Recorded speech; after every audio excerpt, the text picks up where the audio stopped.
Bonjour à tous.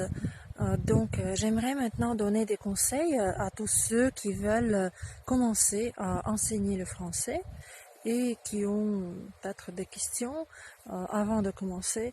Je me souviens très bien que quand j'ai commencé mon parcours en tant que professeur de français, j'avais beaucoup de peur, beaucoup de doutes, beaucoup de questions et malheureusement je n'avais pas à qui demander conseil.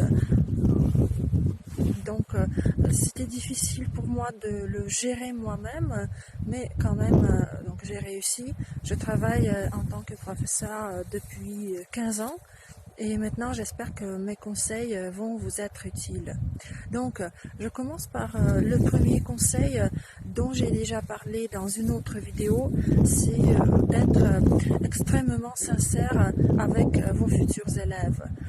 Donc peut-être vous ne maîtrisez pas encore le français au niveau très élevé, peut-être vous n'avez pas le niveau C, peut-être vous êtes juste étudiant, mais ce n'est pas grave si vous le dites très franchement à vos futurs élèves, si vous leur expliquez ce que vous pouvez faire en tant que professeur de français et avec quoi vous ne pouvez pas encore aider.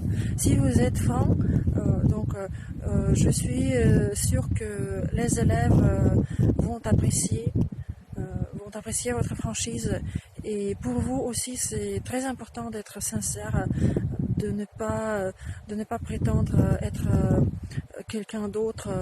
Pour vous c'est aussi très important parce qu'il s'agit de votre réputation, de votre estime de soi, de votre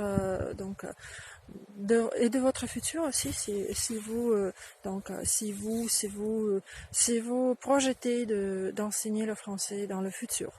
Voilà, donc c'est le premier conseil, mais j'en ai déjà parlé dans une autre vidéo, donc je ne vais pas m'arrêter là pendant beaucoup de temps et je vais passer au conseil suivant. Mon deuxième conseil concerne le choix du livre avec lequel vous allez travailler. Quand j'étais très jeune et je venais juste de commencer à donner des cours de français, pour moi il était difficile de choisir un manuel avec lequel on pourrait travailler.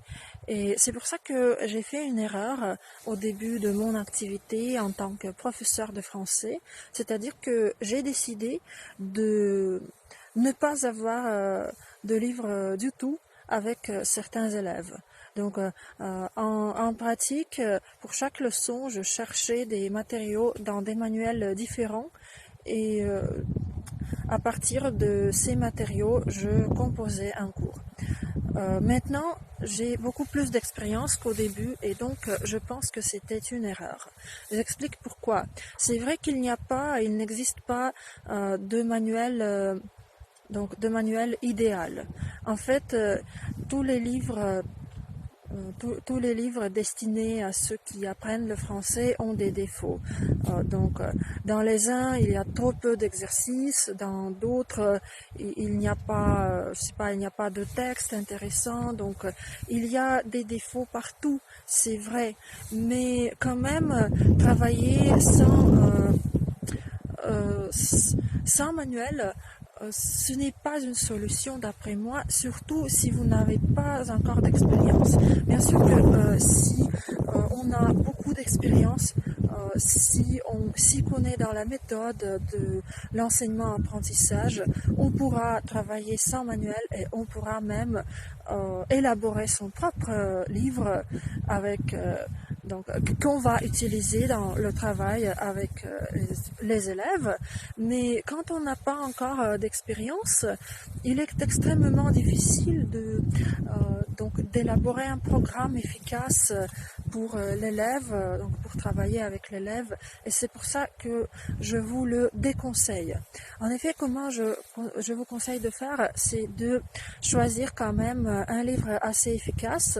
Vous pouvez demander conseil à un professeur expérimenter, ou bien vous pouvez juste regarder, juste voir sur les sites des cours différents de français quels livres ils utilisent, et donc à l'aide de toute cette information, vous pouvez choisir un livre qui vous plaira, donc que vous prendrez avec vos élèves.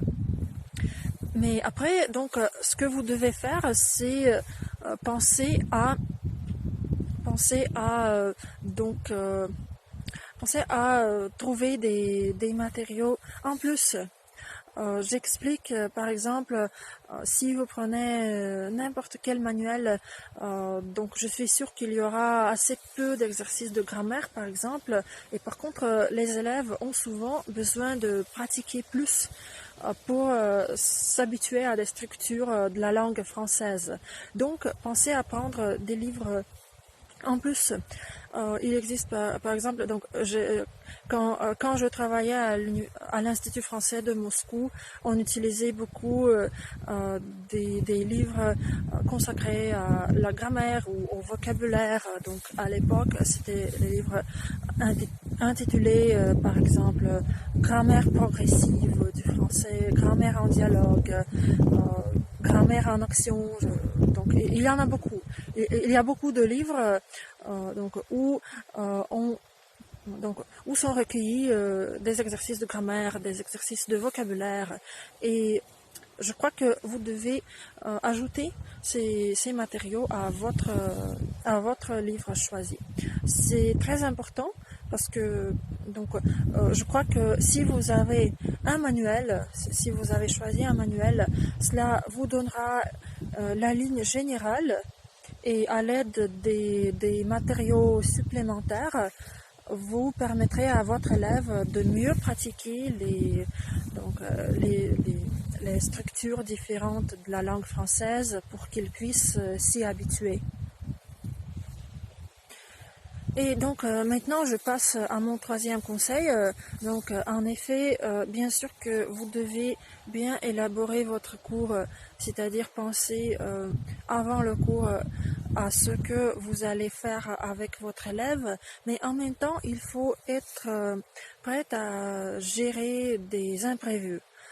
Parce que il y en a beaucoup dans le travail avec des élèves. On a souvent ce type de situation. Je peux vous donner quelques exemples. Par exemple, imaginez que donc c'était un problème, pour moi c'était un problème quand j'étais très jeune et je n'avais pas assez d'expérience. Par exemple, j'ai élaboré un plan de cours et j'ai apporté beaucoup d'exercices, beaucoup de matériaux, mais du coup, avec l'élève, on l'a fait trop vite. Et donc, il reste encore, par exemple, quelques minutes avant la fin du cours. Mais donc, je ne savais pas à l'époque ce que je pouvais faire avec cet élève parce que je n'avais pas encore assez d'expérience. Maintenant, ce n'est pas un problème. Donc, si on finit trop tôt avant la fin de la leçon, ce qui a été planifié. Donc, j'ai beaucoup d'activités à proposer aux élèves, mais au début, c'était difficile pour moi de trouver quelque chose qui puisse intéresser cet élève. Et donc, c'est pour ça que j'ai commencé à préparer beaucoup plus de choses que nécessaire, mais ce n'est pas grave parce que de cette façon-là, je laissais pour d'autres cours, pour d'autres jours avec cet élève, donc ce n'est pas grave. Il y a d'autres situations.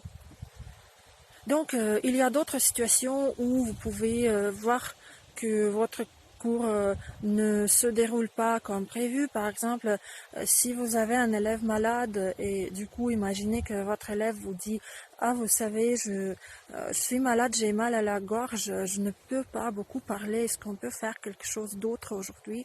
Donc cela arrive aussi. On peut avoir par exemple, qu'est-ce qui peut arriver encore? Un élève qui n'a pas fait le devoir, par exemple vous avez prévu d'analyser le devoir, de corriger les fautes, mais en effet l'élève ne l'a pas fait. Donc si on n'a pas assez d'expérience, on peut être un peu déstabilisé et donc on peut ne pas forcément trouver rapidement quelque chose d'autre à faire avec l'élève. Donc, le troisième conseil, c'est de penser aux imprévus, penser à ce qui peut arriver et avoir toujours des exercices supplémentaires à faire avec l'élève si jamais quelque chose ne va pas comme prévu. Voilà, donc là,